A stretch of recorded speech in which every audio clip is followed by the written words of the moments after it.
And good evening. This is Life of a Dad of Five. Bringing another podcast. This time here, we're dealing with oldest child. We're going to deal with the oldest child. We're going to go in order from here going forward so that the next episode will be the next child after that. We're going to go down the list until all my children are covered. And then we're going to actually cover my mother-in-law that has dementia. So, let's start out by saying this so that I love you, Jazz. You know you're one of my hearts. But I'm going to go into some things that may make you mad, may make you glad. I'm not sure. But always know that I always love you. I always will. Till the day I die. And then when I'm gone from this world, I'm still going to love you and look after you forever and ever and ever. Okay, with that being said, my oldest child is 16 years old and she suffers from bipolar. Now, I'm going to start out from when she was young to as she is now a young adult. Okay, my oldest girl is, of course, you never know your child's going to have any medical issues, anything else at all. You're always going to think that everything is going to be gravy, everything is going to be good, but you never know. That's the thing that you always have to look at. You have to look at, what if your child is not perfect? What if your child has an issue? Will you still love that child? Will you have the capacity to love that child the way the child is supposed to be loved? That's the thing you have to look at. You don't know what you're going to get. Child is brought into the world and you're like, okay, now a lot of parents can't handle it. A lot of parents give up, do all the things and everything else. So that I didn't know she had bipolar. I know she had asthma as a child. We got that diagnosis very early. And she was also a child that had a habit of having super high fevers, meaning that she was a child like me that when I had a fever when I was a younger kid, so that I had a fever that went up to 100, 105, which of course anything over 104 you basically can be dead. So her fever got up to 104 and everything else of that. So she was a child that always had to be, iced, alcohol, down, throw in a cold shower, whatever the case may be, to bring her fever down in a hurry. So that's one of the issues that she has too. And she has asthma to go along with that. She also had a lot of treatments where she couldn't breathe, things would happen, she'd run for a little while and run out of breath. Excuse me.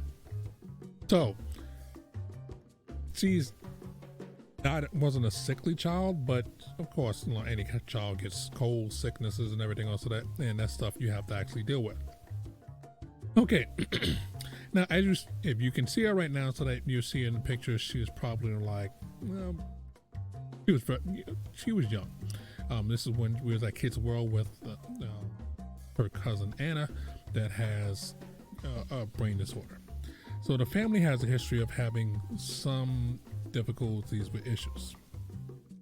Now, my wife is also bipolar. Her mother is also bipolar. So this is something that, and again, her grandmother or her auntie, everything else that had bipolar as well. So this is something that runs in my wife's side of the family, but my wife didn't know it at the time. She knew that her mother had mental issues younger in life, but who knows?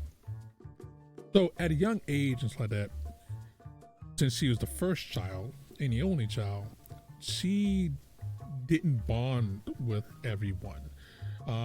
When you put her in an environment with a whole lot of other kids and everything else to that, she was a child that, she played with some of them, but she didn't really like people. Didn't like other kids, which of course I thought was strange and everything else. But hey, every child is different.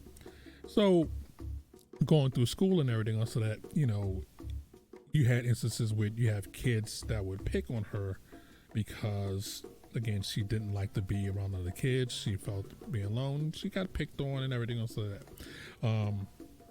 When she got into the, first grade, kindergarten down here, they were basically bullying her, which, we talked to the school about it, we talked to the principal about it and everything else, so that, boom, that didn't help.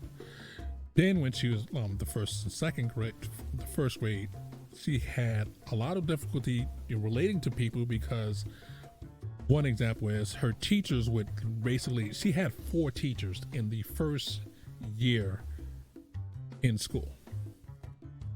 So when you're in school, you need that stability, you need other kids around that you can interact with and everything else. So that didn't go well. Her grades were always bad, not in a good space where you would think your grades should be and everything else. Now, don't get me wrong, child is very, very, very bright, but there's the trick to this. But we didn't know it at the time. So when her grades would come in and everything else, now I'm the type of dad that was like my mom, so therefore I tend to pop into school just to see what she's doing, what's going on in school, just to say, okay, I'm in, because I'm that type of dad. I'm always in her life. So a lot of parents think of school as a babysitter. I go into school, silent, sign into the front desk, walk back to the school, look through the window, just to see what she's doing, just to see how her day is going, make sure she's not jacking around, basically trying to be a good dad. So when I peep in the window and everything else, you can see her always like she loved to have pigtails back in the day, her pigtails, but she would always have a look on her face that was not sad, but not.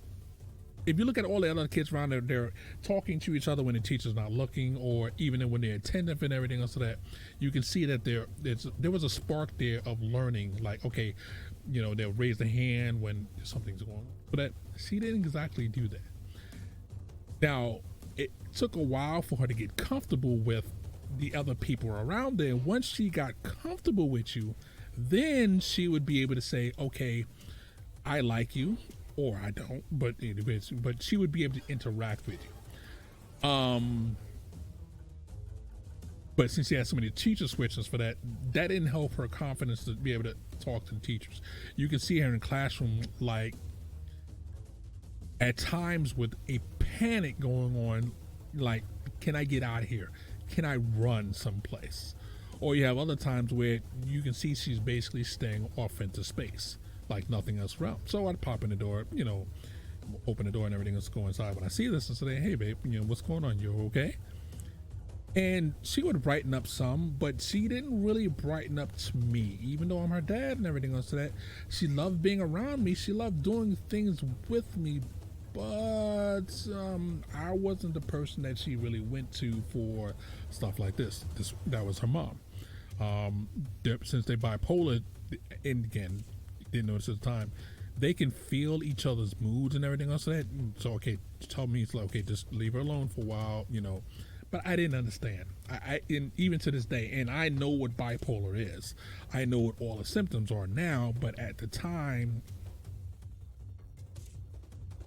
I knew some of these things because my wife was diagnosed with it, even though I kept saying, okay, babe, I think, there's a problem, and I got my wife some help.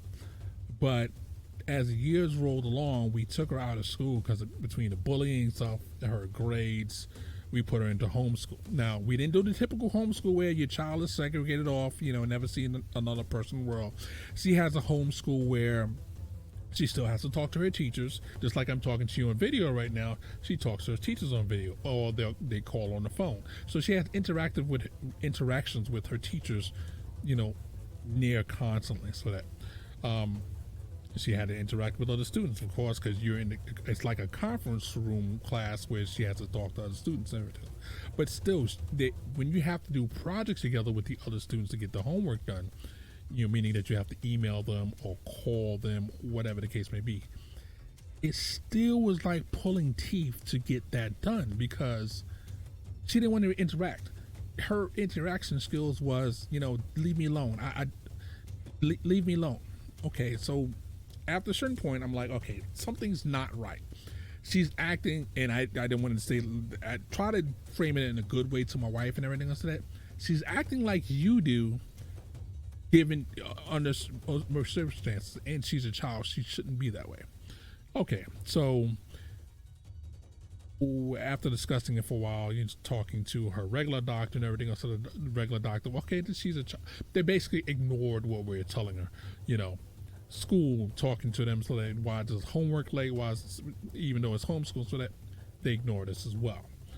So I got super frustrated as a dad because I'm like, okay, I can't help her the way I need to. Something's got to change. We have to, talk to someone else. So that, okay, let's see if we can get her in with a counselor where wife was going. Okay. So she went in and they did the standard tests. These tests take a few hours to take. You're sitting there and she's trying to, the lady's reading off the list of questions. Sorry, in this case, it was a man. It was a male doctor, an older male doctor that's been a psychologist. I never get the name of him right, but he's been around. He's the one that can write prescriptions for drugs and everything else. So that it was an older gentleman that had been around forever. So after going through it and everything else, so that he's like, okay, well, we're loath to say this because the newer doctors and everything else, so that under the new rules and regulations, we technically cannot diagnose your child as being bipolar, but he said point blank, your child is bipolar. That's why she's exhibiting some of the symptoms she has when she's up and it's just everywhere, and then when she's down, that she doesn't care about anything. So that's the first, basically, when we first found out, even though, like I said, I knew something was wrong, that this is what's going on. Okay. Now, again, since she's a child and, brain chemistry is not completely formed and everything else, that, again, they didn't really want to prescribe her medication. Now, so you have a diagnosis, what she really needs, but, all the rules and things like that says you're not really supposed to prescribe anything because it might throw off her, since she's so young. But how is the child supposed to function if there's a problem and everything else? So they try to do the counseling route. Okay, talk to the person. Well, I've sat there with them when they talk to the counselor and she don't talk. She sits there. The counselor can ask a question 500 different ways to Sunday, and she's basically whatever. I don't care. Basically, that's how she answered it. It wasn't that, and she had a dog that she loved to death. Couldn't even talk about the dog. Like, well, because I say, well, tell her about your dog. Well, my dog, that's the whole appointment every time. So finally, they decided, okay, well, this is not working.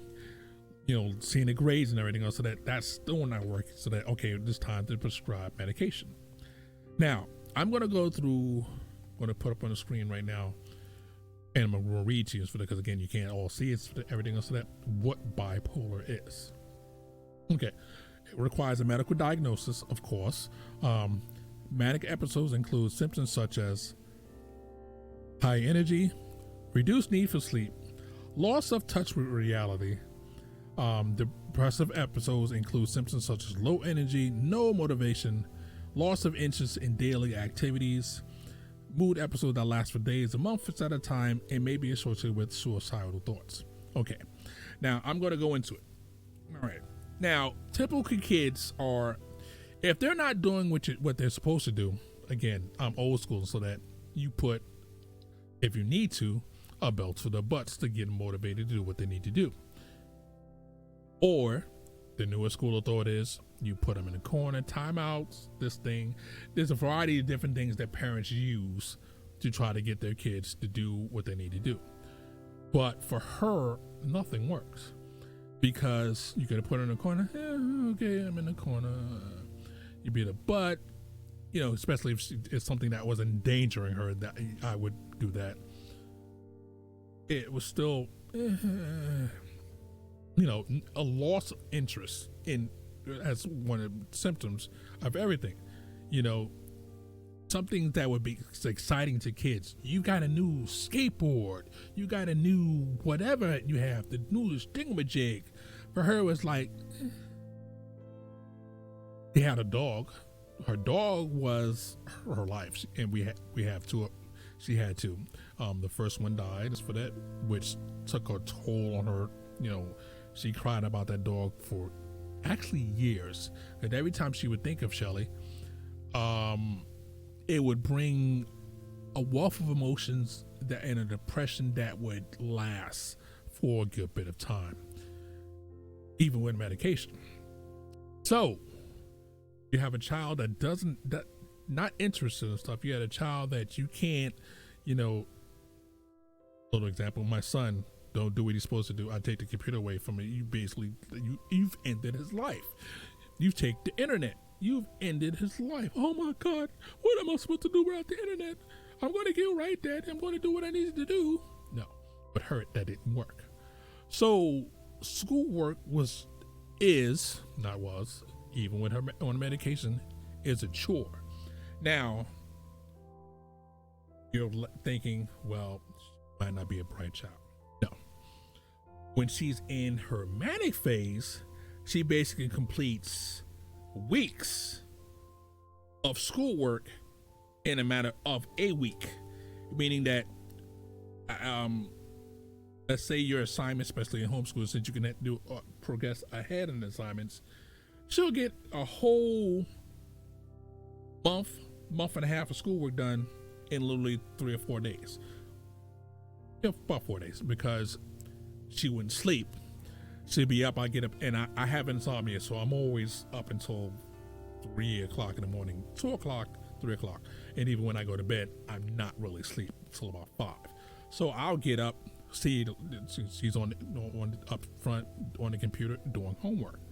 I'm like, girl, you really need to bed. But Daddy, I'm not tired. And you can see that she's wired. You think that she's had a thing of coffee, no-dos, everything in the world, junk food. No, she didn't do all that stuff. But she was just always on the go, always that mood. I can't sleep. Let me get this done. Baby, you need to go to sleep. You need some sleep, baby. No, fine, Daddy, I'm fine. I can do this. Then the other shoe drops. The mood swings to the opposite direction, and she's in bed all day. Babe, you got to get up. Come on, you got to get out of bed. I don't. Okay, I've gone through the situation where I've literally carried her out of bed, brought her up front, to be with the rest of the family and everything else, to pet her dog, everything else to that, get her food and everything else to that, do what she needs to do to try to get her to eat something, get something in the stomach. No. Now, even with the medication will help. And that's a whole other thing, because since she's a child, fighting with the physicians to actually get her the medication she needs at the dosage she actually needs, that was a fight for, literally years, because unfortunately we don't have the money to have the uber super duper insurance. We have, basic HMO insurance. It'll treat you. We call it, I'm from New York, so we call it, they treat you and street you. It's, if you went to a mental thing up there, you had an episode up there, it's like that, they'll give you medication to get you right for a day or two and so that, and then they kick you back to the street. That's basically what they did. We go into the doctor's office and they basically said, okay, we got this for her, the lowest dose you can for that, but we don't feel comfortable giving her a higher dose. That's when the doctor changed from the older doctor to the younger woman doctor, even though she's not young, but you can tell she's in her mid 40s, early 50s, somewhere around there. She didn't want to give Jazz updated medication. She didn't want to raise the dosage. She didn't want to give her stuff. So basically we had to deal with, all the things that, mood swings, sadness, elevated mood, anger, anxiety, empathy, apathy, euphoria, disconnect, everything else to that, because she had a condition where, and this is not part of the medication, where at night when she was having these moods and everything else to that, she would get out of bed, still be asleep, and try to go out the front door. Yeah, she sleepwalk too for that. So we had to basically lock the front door in a certain way. We had the deadbolt, so the type that you can take the key out, so that way she can't get out. You have the key with us and everything else, so she can't get out the front door or the back door, because both of them required to undo the deadbolt with the key. So she couldn't get out, but again, since I'm insomnia, I see her up, I can be talking to her, and blah blah blah blah blah blah. You can tell she's still sleeping, so I try to lead her back to her bed, get her back in her bed so she can actually sleep. Now, mind you, this is going on, and again, siblings started coming later. Then you have to deal with her dealing with her other siblings. Now, with her brother, she has two brothers. The one right behind her, she doesn't really have a relationship with. They're cordial to each other. The brother, or Kim, loves her to death. Something happened, he jumps up, went to her, okay, but the opposite cannot be said. Now, it's like they don't have the interest, she doesn't have the interest in him to, basically he's just a pest to her. Now, again, all brothers and sisters have their thing with their pests and everything else. So that I have a child. Let's just go back to the pictures. That's her older. Okay, what you're seeing right now is a picture of my girl. Yeah, she wears glasses. She's light skinned, curly top hair, and everything else. So that next to her younger sister, because she has two of them, the younger middle sister, her name is Shuki. Shuki can give 0 F's about you don't like what's going on. She'll keep pestering her until she talks to her and everything else. So that only time with Shuki will leave her alone is when she sees that her sister's really, really depressed, and if she can't break her out the mood, then she'll leave her alone and let Mom Mia know for that okay, it's serious. She's having thoughts that shouldn't be there and everything. But she doesn't have a good relationship with most of her other siblings except for Shuki, because Shuki doesn't care. Shuki's like, okay, I can pester you all day long until you answer my question, and they get along great because she knows that, okay, she has someone that's not going to care what you're thinking about, so that let's talk about something you want to talk about, whatever you need to talk about to get you interested. Now you can see they all have rosy cheeks and everything else. So that the other picture is my youngest son, Ray. They have a relationship of cat and mouse. One tags, the other one runs off. The other one tags, the other one runs off. They run back and forth. They chase each other basically. They don't have the traditional life. So, oh, Ray, no. It's basically, if I pest you long enough or something and I run away and something, you'll chase me and everything else. So that's what their relationship. Now, you have the youngest child, so that basically is like her to a point, but she basically ignores her. It's like, you're getting on my nerves. Now, again, she's a teenager now, and the other one's 8. So yeah, I can understand that to a bit, but she's the type of like that. Now, let me describe her, because you might be getting a thing like, okay, wait, what's really going on here? Okay. Super sweet girl. Once you get to know her and once she gets to know you, and if you are the type of person she can talk to and deal with, she literally can talk your ear off. If you have something in interest with her and everything else, that she's good. But even after a time, again, she had a best friend for a while for that. She basically lost interest in the person because it was like, okay, I've done this already. I've done this before. We've had a conversation. That's it. Done. She doesn't really like people. Now, she's 16 right now. She's talking about getting a job. She's filling some, my wife have to fill in some applications and everything else. That now, my brain is like, okay, how the world is she going to get a job where she does not like people? She cannot be in a crowd for too long before she has a panic attack. So they just moved our prime example.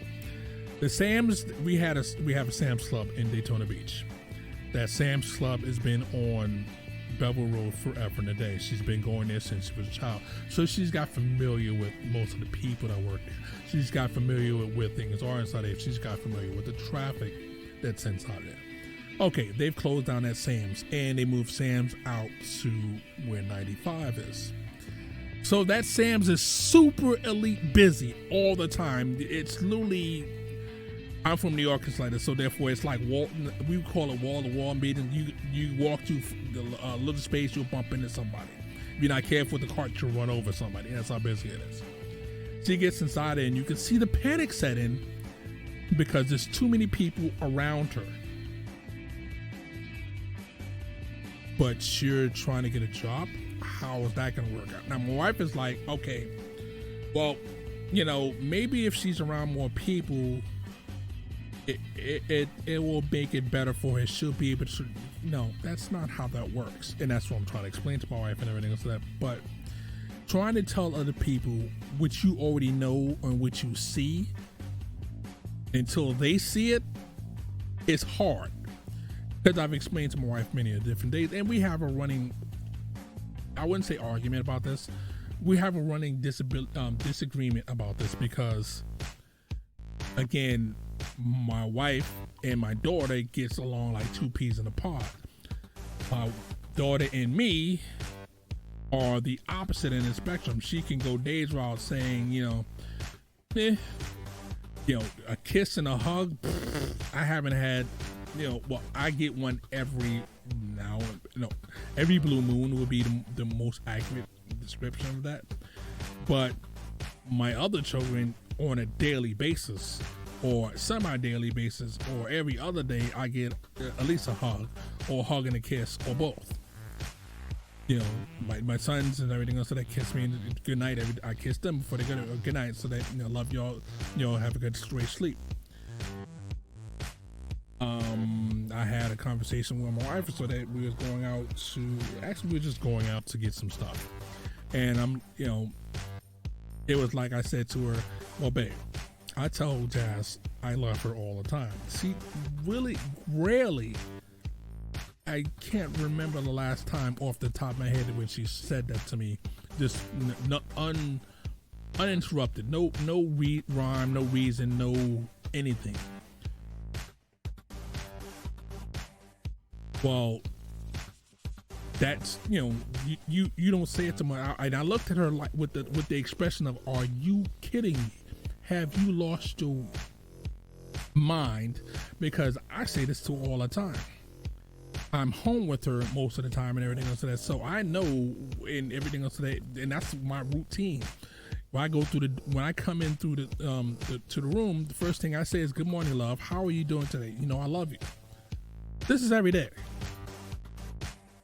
I say this to the rest of the kids. They say, "Good morning, Dad. I love you too." Or in her case, my daughter, it's afternoon. She's like, she'll tell me, "Well, it's really afternoon," because she get, again, with her bipolar, it's hard to get up in the morning. She gets up late.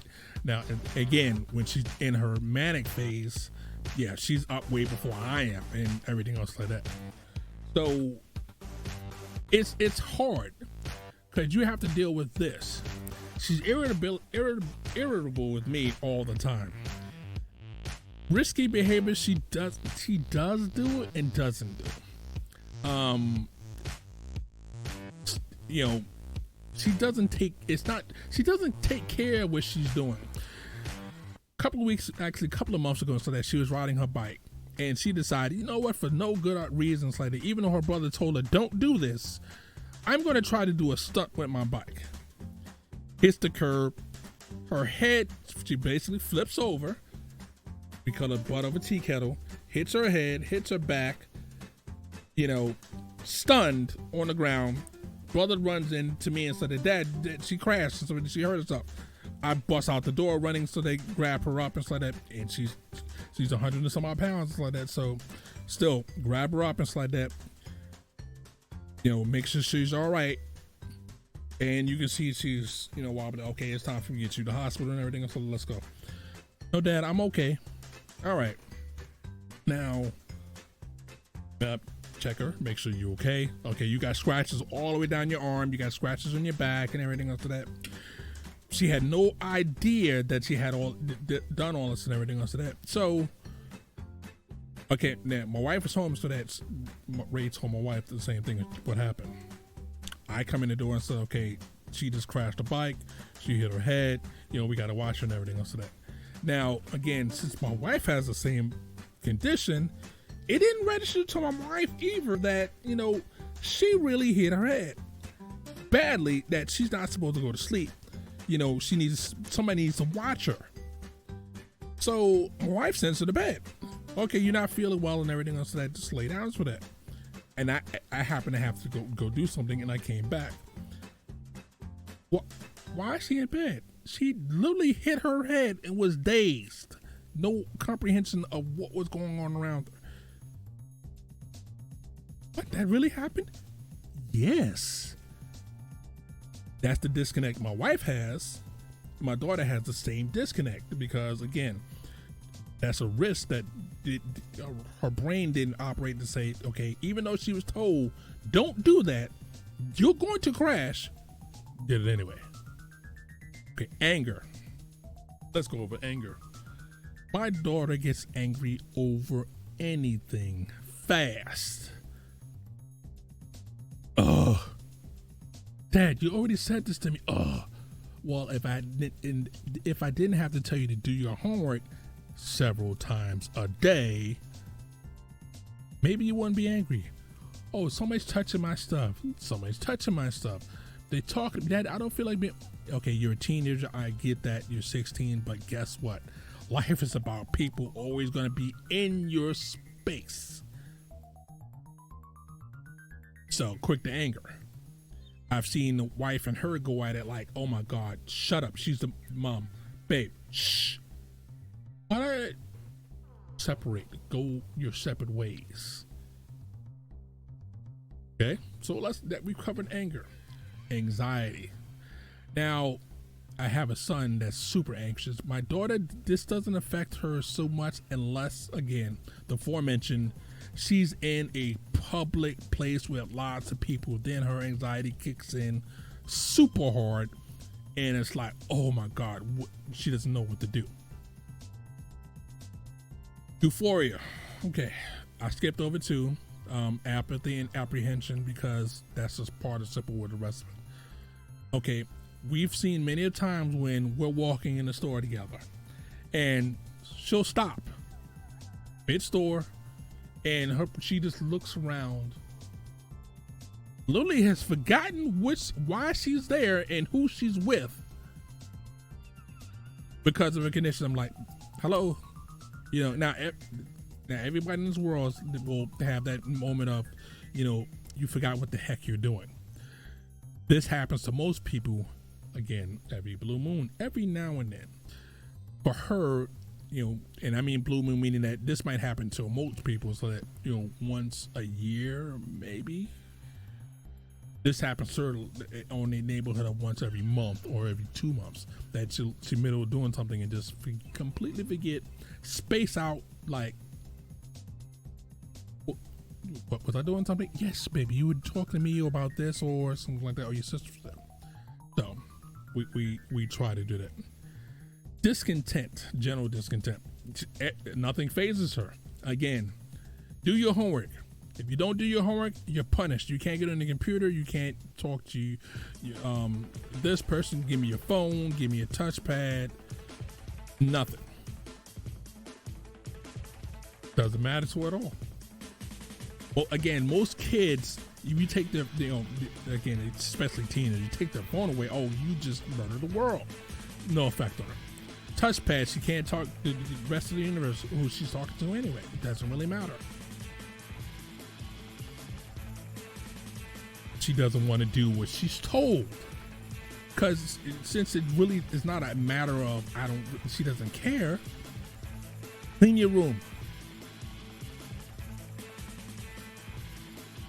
It doesn't matter. So sit there and look at it like, okay, well, I don't clear my room. It's messy. We care. We live here. We want your room clean. Keep you clean and everything else like that. Do what you need to do. Nope. She battles hopelessness, like, okay, well, no one loves me. Wait. Again, this is back to the conversation before where I say it all the time, but since she doesn't feel people love her the way she should, she doesn't love other people the way she should. So again, that goes thing. A loss of interest, we've covered to death because again, she doesn't really care about anything. Now, since she's 16, even though younger, it's hard to get her to take her medication the way she's supposed to. That's another thing about bipolar people. It's like that. Nothing's wrong. Okay, no, medicine makes me feel funny. No, the medicine's making you feel the way you're supposed to. So since it's making you feel the way you're supposed to, it makes you feel wrong. Therefore, you don't want to take it. That's the thing with bipolar people. They're like, okay, I don't need my medicine. I'm fine. No, you're not. So people that have bipolar parents, children, everything else like that, that's going to be a constant battle to make sure they take their medication the way they're supposed to. It's going to be a battle that you're going to have forever until they get out on their own. And then when they get out on their own, so that you got to hope and pray that they take their medication. That's the reason why you see so many people use alcohol, drugs, cigarettes, all types of things to try to cope what's going on because they're not taking their medication the way you're supposed to. It's a fight all the time to get her to take her meds. You know, I don't want to take them. They taste nasty or they make me feel jittery. Now, again, sometimes the medication does, because I've seen it where she's taking the medication and she gets the super, and then when it wears off, she'll crash. So again, that's another thing, because of the balance of the medication, you got to try to be, that medication is never going to be the same for a long period of time. Each time you go to the doctor, they got to try to up it, lower it. If that one's not working, then we'll change the medication to something else that will work for a while, and then from there it won't work because your body starts to get used to it, and it won't. It's a constant battle with the medication. So you literally it's a life condition that if you don't keep on top of, you're going to have a problem. Okay, now we cover the moods. Let's cover the behavior. Irritability. Okay, we covered that to death. Disorganization. Again, she has no organizational skills at all. Again, since her room is a total mess, basically she has baskets of clean clothes, dirty clothes. Take the clothes out of the clean baskets and everything else that they put on is for that dirty. And again, even that's a fight because she'll have it thrown all over her bed. So you have to magically go through the bed at your leisure and try to pick up clothes. And I picked up clothes or picked up everything on her bed for that, thrown in the basket could be washed and everything else for that. She comes in and from going outside for that. Okay, who took my clothes? And my clean clothes was, well, how am I supposed to know what's clean? How am I supposed to know what's dirty? You have a basket here that's supposed to be for clean clothes. You actually, there's many of baskets for that. You have a dresser that's supposed to be your clothes are supposed to be in. If you just throw them on your bed, there's no way for me to know. I'm guessing at that point. So I'm going to guess that it's dirty and put it in the wash, or have your brother put it in the wash, or you supposed to do your wash yourself. So it's, again, things you have to watch out for. Aggressive. This is the only thing that she does not have, at least towards us, me and my wife. She does that have that. Again, that's why I said versus her brother, because they get into it. The oldest brother, they get into it for reasons that are completely asinine, stupid. Again, I'm not talking about brother sister things and everything else, because again, I treat them all as equals. But, and again, that's the reason why I said the younger brother, they play tit for tat, because Ray will sit there and bother for a while to get her rise out of it, and then she chases him and everything else like that. So with the boys, it's a little aggression's there, not dangerous aggression, but it's there. Her sister, she knows she can't take, because Lee, well, you can try to take Lee if you want to. She's the type that, 16, 17-year-old, you want to fight me? She's only 11, 12. Bring it. When I've seen her try to fight older people like it ain't nothing.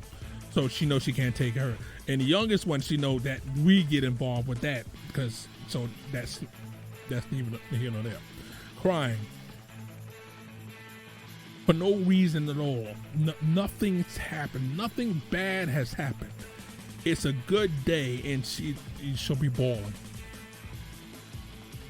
Things that shouldn't make an ordinary person cry makes her cry.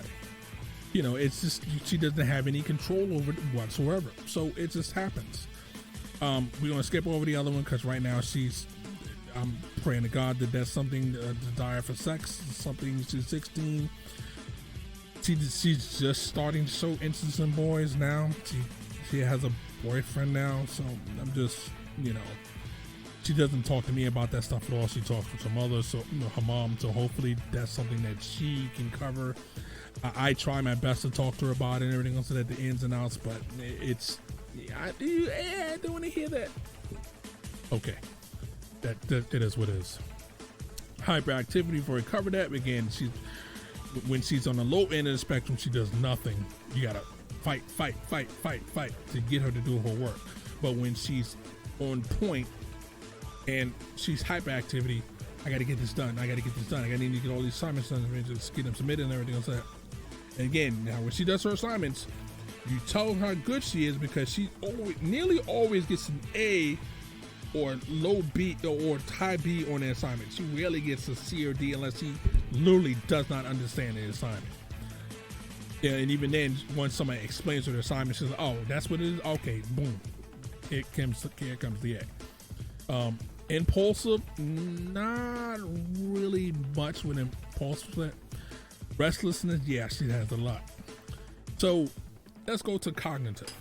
Again, I'm trying to go down the list because I'm trying to help everybody else that actually, so you'll know what you're supposed to do when she has unwanted thoughts. Now, again, I've already covered this, so that she literally has walked around here not knowing and trying to get out the door when she's not supposed to, or her dreams are when she tells me about them, it's like that. It's scary because it's like, okay, you know, not everybody's attacking you, and this is one that nearly every night or every other night basis that, you know, she has a thought of something's coming to get her.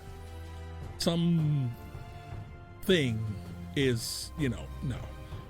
So that's the thing you have to watch out for, so that you don't want them to have, if you see them have thoughts of, you know, harming themselves, you gotta look really hard to make sure that this is something that you are conscious of, that okay, you know, if you see a certain little telltale clues, to make sure you get them help as fast as you can.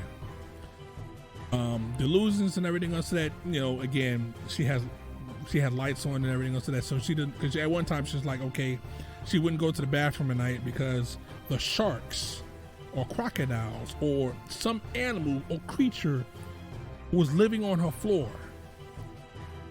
So she can see down there, even if I come in the room, okay, no, there's stuff on the floor trying to get me.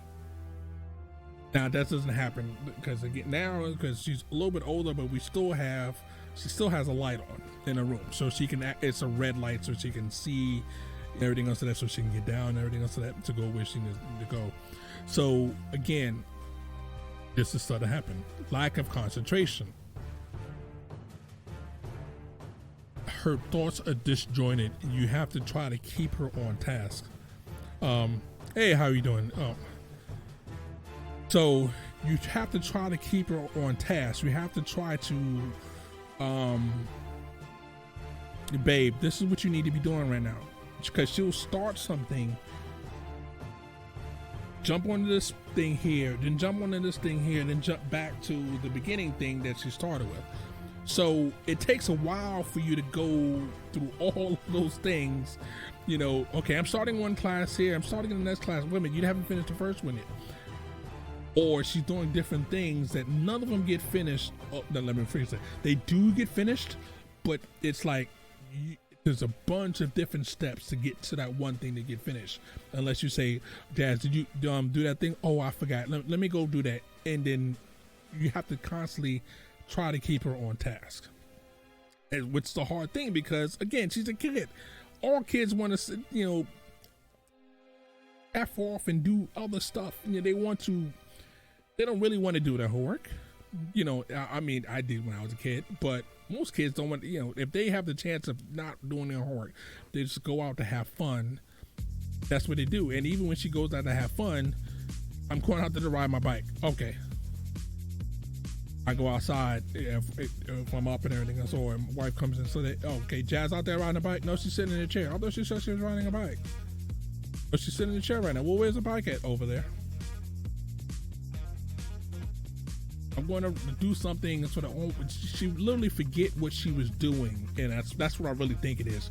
She forget what she started to do, or while she's in the middle of doing it, that train of thought goes away, and then it's like, okay, what was I doing? Like what I was saying earlier, and then she'll go to the next thing that jumps into her head. So you got to try to steer them back onto the same thing that they was before.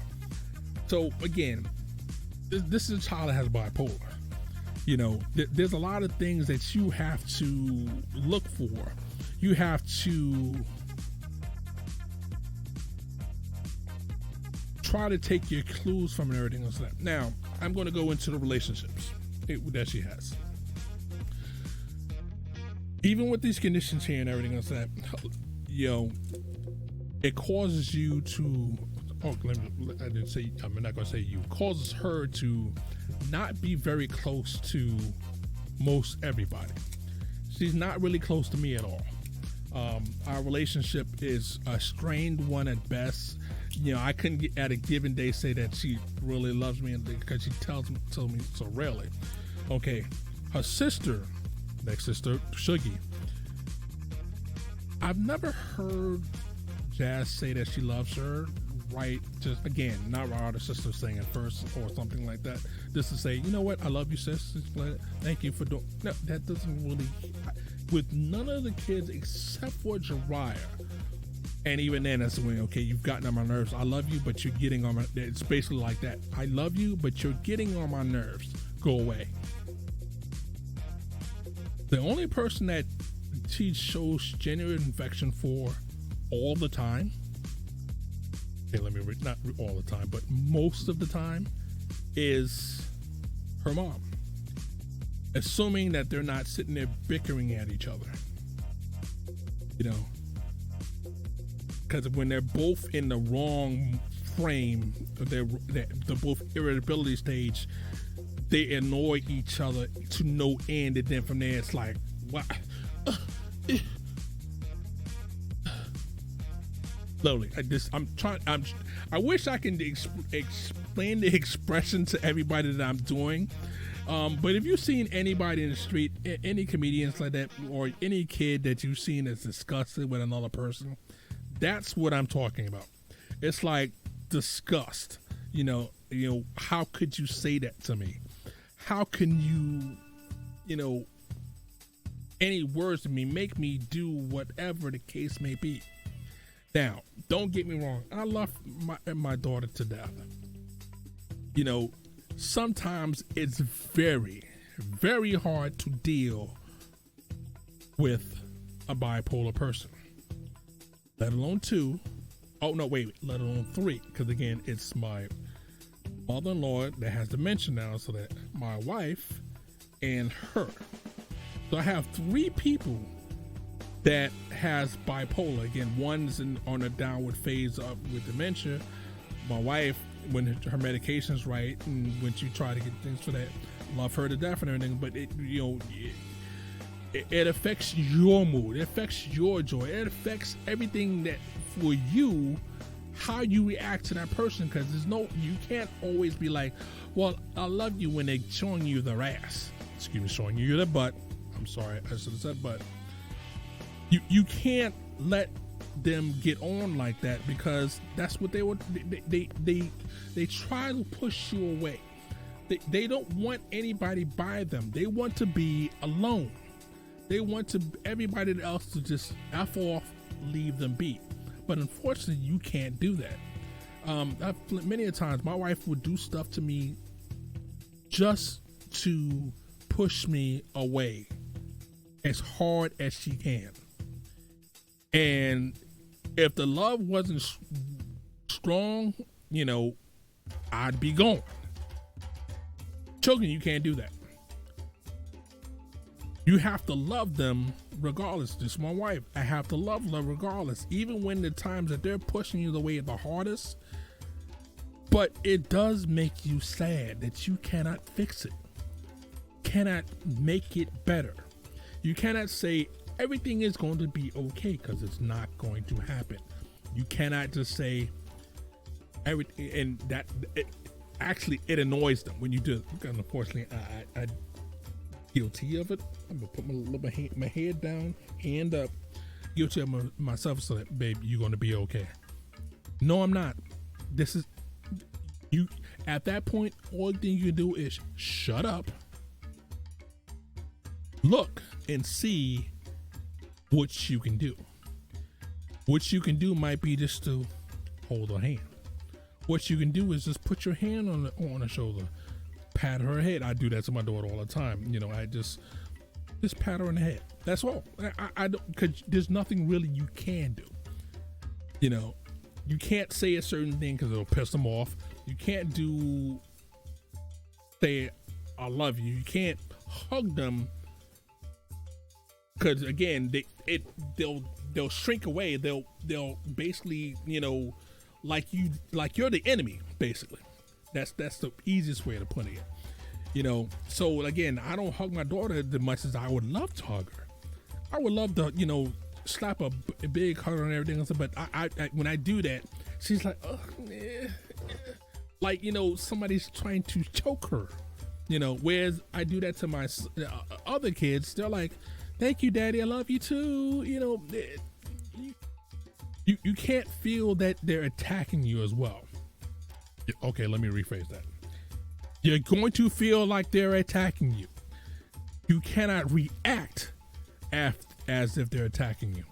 You have to sit there and take it. You have to sit there and say, okay. You know, you have to, sometimes you have to even avert, again, unfortunately, who I am, I have a nasty habit of, I don't have to say anything.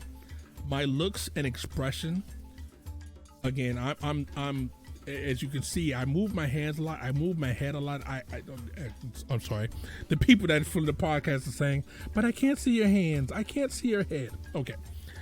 I move my hands a lot when I talk. I move my head a lot when I talk. My eyes will tell you my mood instantaneously. You know, even if I can, my lips and face can be, my lips can be straight, but my eyes will tell you. It's like that. You know, it has a multitude of ways of saying different things to you, and unfortunately, I don't have the ability, even though I tried, to say, okay, when they say something out of left field, something that really pains me, not to be able to just look at them with a smile and correction. I have done that when I have had the wherewithal to say, okay, you're really, really pissing me off, but I try to put on the smile, like, okay, everything's great, it's fine, no, it's no problem.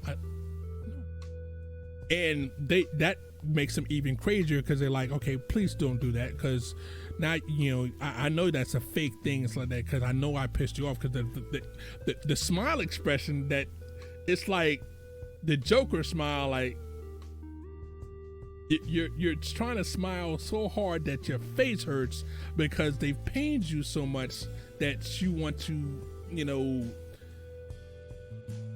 do stuffing that you know you will never do. But it's something that for a person that doesn't have a bipolar person in life, and you look at a person on bipolar and you're like, okay, what's wrong with that person? Why would they do that? You have a loving husband, or you have a loving father that's there for you. Why would you? No, it's a sign of their condition. It's not something that they want to do. It's not something they just say, okay, yeah, I want to harm you with my words. I want to harm you in what I'm doing. They're not. They are trying their best to cope with their condition. Unfortunately, you have to deal with that condition as well. you have to try your best to help them the best way you can. Now, I'm gonna tell you straight up, and it's like that. Again, I'm not emotionally equipped to help them. I don't think anybody is. I try my best, but you there's people in this world that are super happy that, you know, I'm not used to being around, that, you know, the world can be ending. They're like, oh, but it's the greatest thing in the world. Enjoy your life. Enjoy the last minutes of your life like it's the... No.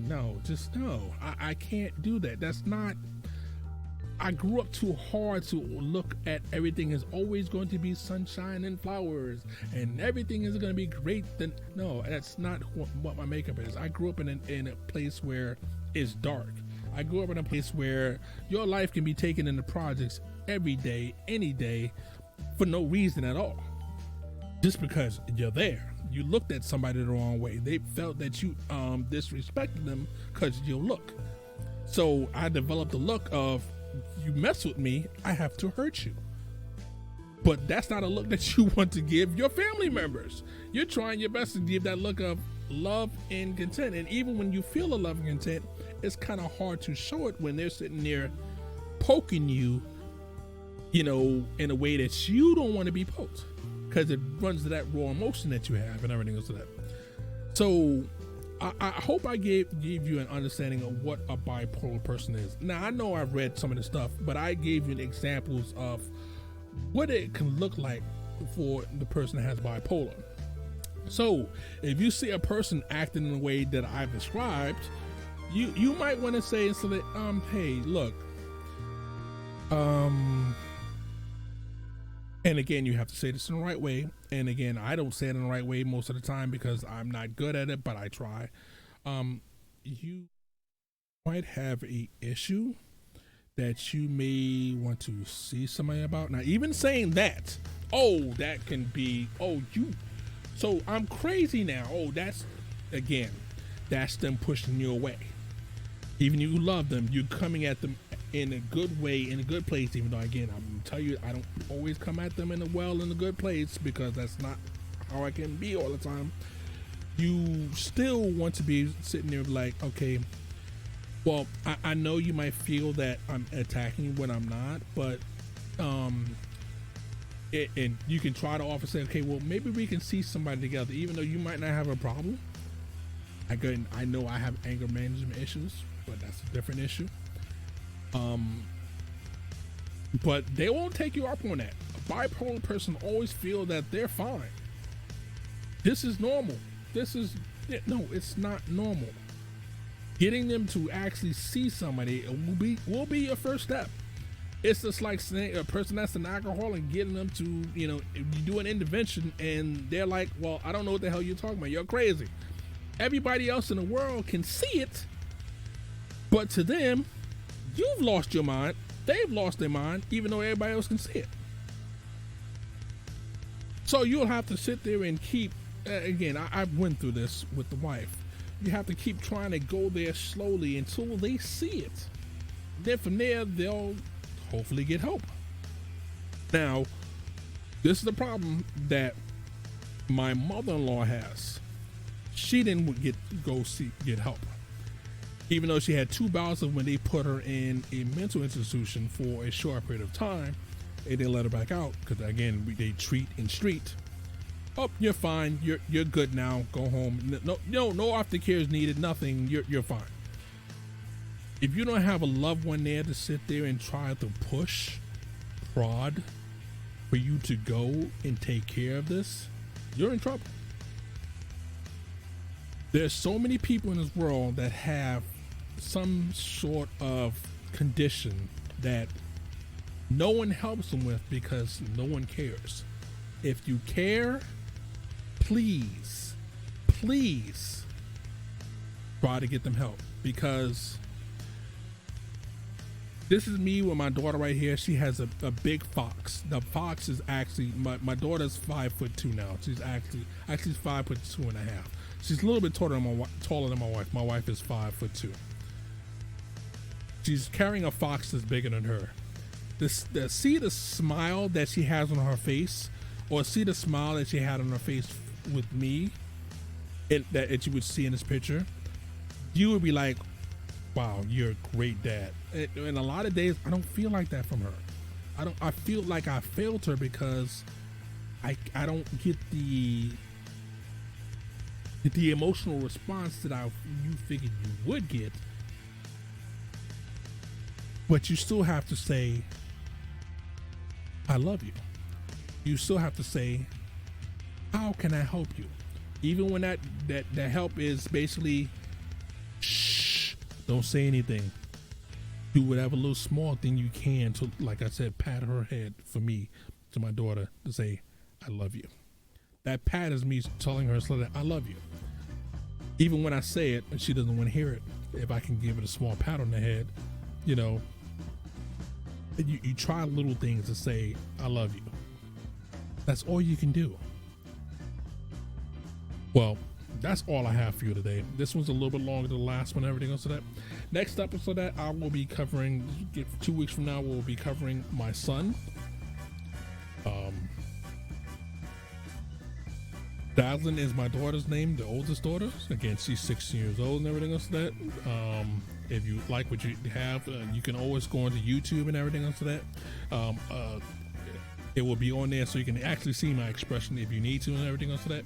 You can follow us on there so that it's Warp 103 on YouTube. That's why I'll be posting this at for people that want to just view the whole conversation and see my facial expressions.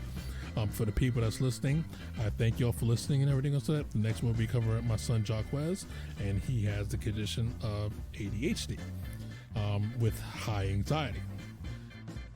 So for now, this is Warp 103 saying, hopefully everybody's going to have a good day or good night. I'll catch you on the next one.